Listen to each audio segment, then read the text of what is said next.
ইস্যুই রয়েছে। বেঈমানরা তাদেরকে টুকরো টুকরো করে কেটে পৃথিবীর দুনিয়া থেকে সরিয়ে দিয়ে জান্নাতের ঘরে ভরে দিয়েছে। তাহলে এইগুলো হলো শহীদের মর্যাদা। আল্লাহর নবী বলছেন শহীদরা কোনোদিন মরে না। কোরআন বলছে তাদেরকে প্রতিদিন রুজি দেওয়া হয়।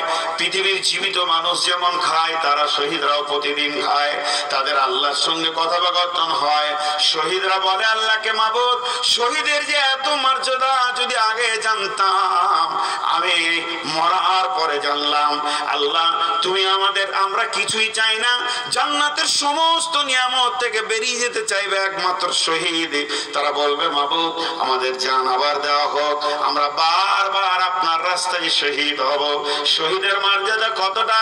যখন কাউকে শহীদ করা হয়, আপনি চোখে দেখছেন ওকে কাটছে, চিল্লাইছে, কিন্তু জান্নাতের সেন্ট পেয়ে যাবে।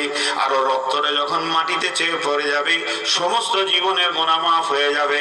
আল্লাহর নবী বলছেন শহীদের জানটা পিঁপড়ে কাটার মতো চাই। অতএব এগুলো ভয় করলে হবে না।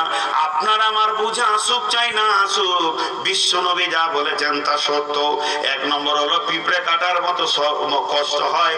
দুই নম্বর হলো রক্তটা মাটি টাচ করলে তার জীবনের গুনাহ মাফ হয়ে যায়, শুধু ঋণের গুনাহ মাফ হয় না।